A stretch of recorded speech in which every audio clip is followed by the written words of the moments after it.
രാത്രി സമയം 8 മണി. സുനിൽ തന്റെ ഓട്ടോയിൽ എന്നത്തെയും പോലെ വീട്ടിലേക്ക് പോയിക്കൊണ്ടിരുന്നു. നിർത്തു, എന്നെയും കൂടി ഒന്ന് കൊണ്ടുപോകുമോ? പെട്ടെന്ന് ഒരാൾ ഓട്ടോയ്ക്ക് കൈ കാണിച്ചു. മറ്റൊരു വഴിയുമില്ലാത്തതുകൊണ്ട് അവൻ ബ്രേക്കിൽ ചവിട്ടി. പ്ലീസ്, എന്നെ കുറച്ച് മുൻപിലൊന്ന് കൊണ്ടുവിടാമോ? ഒരുപാട് നേരമായി ഓട്ടോയ്ക്ക് കാത്തു നിൽക്കുന്നു. ആ ശരി, എന്നാൽ ഈ സമയത്ത് നിങ്ങൾക്ക് സവാരിയൊന്നും കിട്ടില്ല. ഇപ്പോൾ ഞാനും എന്റെ വീട്ടിലേക്കാ പോകുന്നത്. കുഴപ്പമില്ല, നിങ്ങൾ എവിടെ വരെ പോകുന്നോ അവിടെ വരെ എന്നെ കൊണ്ടുവിട്ടാൽ മതി. ആ ശരി ശരി, എന്നാൽ നിങ്ങൾ 500 രൂപ തരേണ്ടി വരും. അത് കുഴപ്പമില്ല, ഞാൻ തന്നേക്കാം. ഇങ്ങനെ പറഞ്ഞ് അയാൾ ഓട്ടോയിൽ കയറിയിരുന്നു. അപ്പോൾ അയാളുടെ ഫോൺ റിങ്ങടിച്ചതുകൊണ്ട് അറ്റൻഡ് ചെയ്തു. ആ പുരോഹിത, നിങ്ങൾ ഒന്നോർത്തും പേടിക്കണ്ട. നിങ്ങളുടെ സാധനം എൻ്റെ കയ്യിലുണ്ട്. നിങ്ങൾ ഇത് മാത്രം പറയൂ, ഇത് എവിടെയാ ഡെലിവറി ചെയ്യേണ്ടത്? സുനിൽ അയാളുടെ വാക്കുകൾ ശ്രദ്ധിച്ച് കേട്ടുകൊണ്ടേയിരുന്നു. ശരി ശരി, നീല നിറമുള്ള വസ്ത്രമിട്ട് മൈൽ സ്റ്റോണിൻ്റെ അടുത്ത് ഒരാൾ നിൽക്കും അല്ലേ? ആ ശരി ശരി, എനിക്ക് മനസ്സിലായി. നീ ഇപ്പോൾ എവിടെയാ? ആ ഞാൻ ഓട്ടോയിൽ പോകുക. എടാ വിഡി, ഇതെന്ത് രഹസ്യമായ കാര്യമാ? നീ ഓട്ടോയിലിരുന്ന് ഡിസ്കസ് ചെയ്യുന്നോ? അയ്യോ, നിങ്ങൾ എന്തിനാ ആവശ്യമില്ലാതെ പേടിക്കുന്നത്? മിണ്ടരുത്, കോൾ കട്ട് ചെയ്. ഇനി ഒരു വാക്ക് മിണ്ടരുത്. കോളും കട്ടായി. ലക്ഷങ്ങളെന്ന വാക്ക് കേട്ടതും സുനിൽ അലേർട്ടായി. അരമണിക്കൂർ യാത്രയ്ക്ക് ശേഷം ഒരു സ്ഥലത്തിൽ ബ്ലൂ കളർ മൈൽ സ്റ്റോൺ കണ്ടു. അത് കണ്ടതും അയാൾ, ചേട്ടാ മതി മതി, എന്നെ ഇവിടെ ഇറക്കി വിട്ടാൽ മതി. സുനിൽ ബ്രേക്കിൽ ചവിട്ടി. അയാൾ ഓട്ടോയിൽ നിന്നും തന്റെ ബാഗുമെടുത്ത് താഴെയും ഇറങ്ങി. പിന്നെ സുനിലിന് 500 രൂപയും കൊടുത്തു. ചേട്ടൻ വേണമെങ്കിൽ പൊയ്ക്കോ. ഇത് കേട്ട് സുനിൽ ഓട്ടോ സ്റ്റാർട്ട് ചെയ്ത് പോയിക്കൊണ്ടേയിരുന്നു. കുറച്ചു ദൂരം കഴിഞ്ഞ് ഓട്ടോയും നിർത്തി. ആ പയ്യൻ വളരെ പ്രധാനപ്പെട്ട കാര്യമാണല്ലോ സംസാരിച്ചത്. ഒരു തവണ ഞാനും കൂടി ഒന്ന് പോയി നോക്കിയാലോ? ഒരുപക്ഷെ അവിടേക്ക് പോയാൽ ഇനി എനിക്കെന്തെങ്കിലും ചിലപ്പോൾ കിട്ടിയാലോ? അവൻ ആ ഓട്ടോയിൽ നിന്നും ഇറങ്ങി പതുക്കെ അവിടേക്ക് പോയി. അയാൾ അപ്പോൾ മറ്റൊരാളോട് സംസാരിക്കുന്നത് അവൻ ഒളിച്ചു നിന്ന് കേട്ടു. അയാളുടെ രൂപം ഒരു മന്ത്രവാദിയുടെ രൂപമായിരുന്നു. പിന്നെ രണ്ടുപേരും എവിടേക്കോ പോകാൻ തുടങ്ങി. സുനിലും ശബ്ദമുണ്ടാക്കാതെ അവരെ പിന്തുടർന്നു പോയി. മന്ത്രവാദി അയാളെ കാട്ടിലുള്ളൊരു വഴിയിലൂടെ കൊണ്ടുപോയി. അവിടെ ഒരു അഘോരി മരത്തിന്റെ താഴെയിരുന്ന് എന്തോ ചടങ്ങുകൾ ചെയ്തുകൊണ്ടിരുന്നു. ആ അഘോരിയുടെ മുൻപിൽ ഒരു വലിയ ശില്പവും ഉണ്ടായിരുന്നു.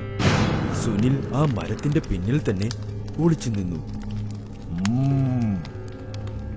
ഇവിടെ ഇരിക്ക്, ആ ബാഗ് എന്റെ അടുത്ത് വയ്ക്ക്. അഘോരി പറഞ്ഞത് കേട്ട് അവൻ തറയിലിരുന്നു. അഘോരി ആ ബാഗ് തുറന്നതും ഒരു ദുർഗന്ധം വരാൻ തുടങ്ങി. ആ ബാഗിൽ അപ്പോൾ കൈയിട്ട് അതിന്റെ അകത്തുണ്ടായിരുന്നതെല്ലാം പുറത്തേക്ക് എടുത്തു. അതിന്റെ അകത്തുണ്ടായിരുന്നത് കണ്ട് ആ ആളും പിന്നെ മരത്തിന്റെ പിന്നിൽ ഒളിഞ്ഞിരിക്കുന്ന സുനിലും മിണ്ടാൻ കഴിയാത്ത അവസ്ഥയിലായി. ആ ബാഗിൽ കഷ്ണങ്ങളായി മുറിക്കപ്പെട്ട ശവശരീരമായിരുന്നു.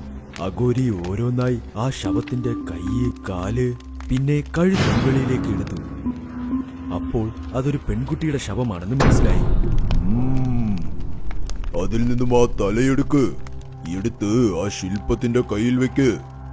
അയാൾ പേടിച്ചു വിറച്ച് എഴുന്നേറ്റ് നിന്നു. അയാൾ ധൈര്യം സംഭരിച്ച് ആ തല കയ്യിലെടുത്തു. എടുത്ത് അത് ആ ശില്പത്തിന്റെ കയ്യിലും വെച്ചു.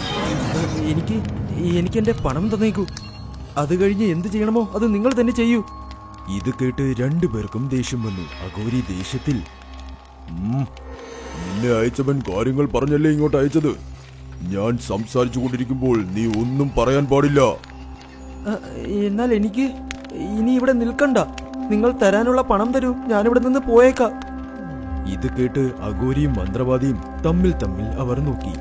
പിന്നെ ശബ്ദത്തിൽ അവർ ചിരിക്കാനും തുടങ്ങി.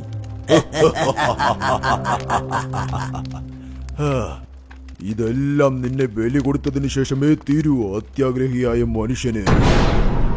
ഇത് കേട്ടതും അയാളും സുനിലും ഒരുപാട് ഷോക്കായി. മന്ത്രവാദി അയാളുടെ കൈകൾ പിൻഭാഗത്തായി കെട്ടിയിടുകയും ചെയ്തു. അതിനുശേഷം അയാളുടെ കാലുകളും കെട്ടി. പിന്നെ രണ്ടുപേരും ഒരുമിച്ചിരുന്ന് മന്ത്രങ്ങൾ ഉച്ചരിക്കാനും തുടങ്ങി. കുറച്ചു സമയത്തിനു ശേഷം ഒരു ഭയാനകരമായ പ്രേതം ഭയാനകരമായ വസ്ത്രവും അണിഞ്ഞ് അവരുടെ മുൻപിലേക്ക് വന്നു. നിങ്ങളുടെ ഭക്തിയിൽ ഞാൻ സംതൃപ്തയായി. ചടങ്ങുകൾ തീർക്കൂ. ഈ ചടങ്ങ് ആരവസാനം തീർക്കുന്നോ ഞാൻ എപ്പോഴും അവരുടെ ഒപ്പം തന്നെ ഉണ്ടാകും. അവന്റെ എല്ലാ ആവശ്യങ്ങളും ഞാൻ നിറവേറ്റി കൊടുക്കും. നീ പേടിക്കണ്ട നിശാചിനി, ഞാൻ എന്റെ കൈകൊണ്ട് ഇയാളെ നിനക്ക് ബലി തരാം. അതിനുശേഷം നീ നിരന്തരമായി എന്റെ വശത്താകും. അങ്ങനെ പറഞ്ഞ് അഘോരി അയാളുടെ അടുത്തേക്ക് പോകുമ്പോൾ മന്ത്രവാദി കത്തി കൈക്കലാക്കി അഘോരിയുടെ തലയും വെട്ടി. എല്ലാം എന്നെ കൊണ്ട് ചെയ്യിപ്പിച്ച് നീ എല്ലാ വരവും നേടാമെന്നങ്ങ് കരുതിയോ? ഇപ്പോൾ ഇവനെ ഞാനാ ബലി കൊടുക്കാൻ പോകുന്നത്. അതുപോലെ നീ നിരന്തരമായി എന്റെ കൂടെ തന്നെ ആയിരിക്കും.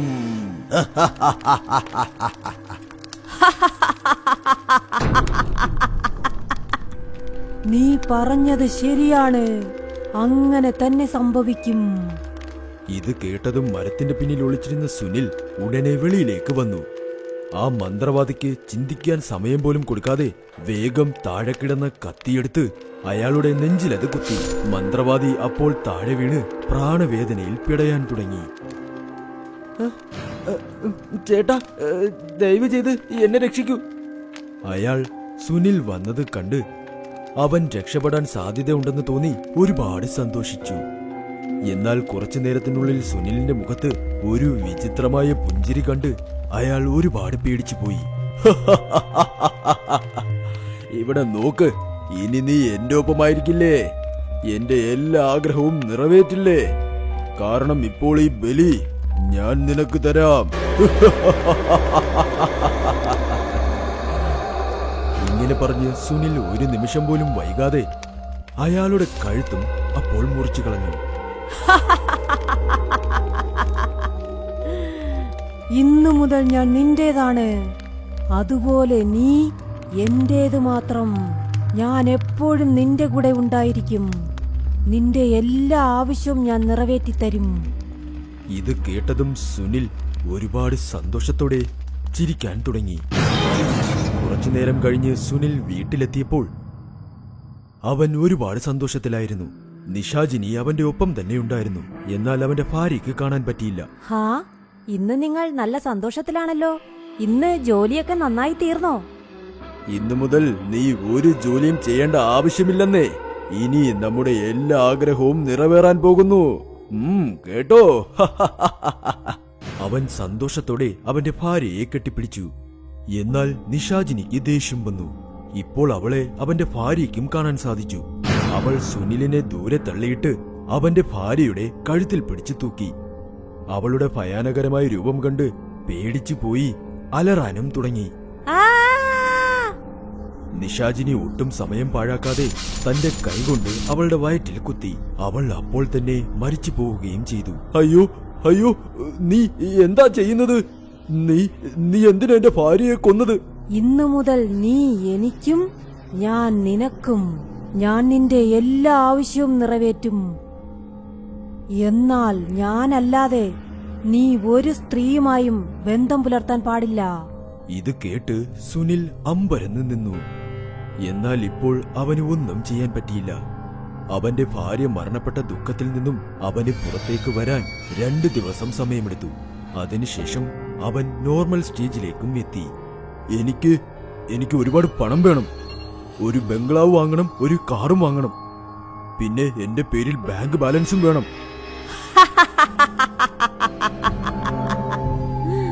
അങ്ങനെ തന്നെ സംഭവിക്കും. ഇങ്ങനെ പറഞ്ഞ് അവിടെ നിന്നും മാഞ്ഞുപോയി. ഗ്രാമത്തിന്റെ തലവൻ അയാളുടെ വീട്ടിലിരുന്ന് ഹുക്ക വലിച്ചുകൊണ്ടിരുന്നു. അപ്പോൾ നിശാചിനി അയാളുടെ മുൻപിൽ വന്നു. അവളെ കണ്ടപ്പോൾ അയാളുടെ ശ്വാസം നിലച്ചു. അയ്യോ, ആരാ നീ? നിന്റെ മരണം.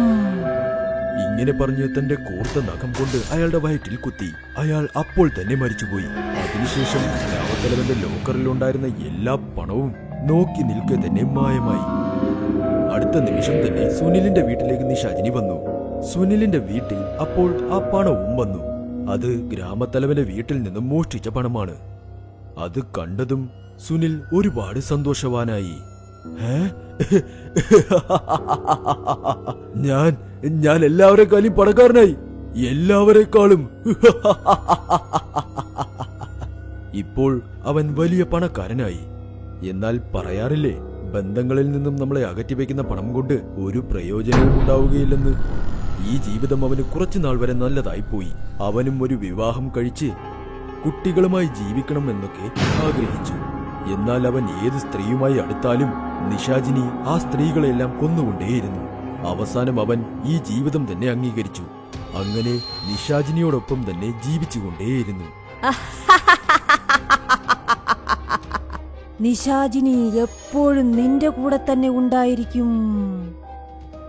ഞാൻ നിങ്ങളുടെ ഒപ്പം വരണമെന്ന് നിങ്ങളും ആഗ്രഹിക്കുന്നുണ്ടോ? ഞാൻ നിങ്ങളുടെ ഒപ്പം വരണമെങ്കിൽ താഴെ കമന്റിലൂടെ ഉറപ്പായും പറയൂ.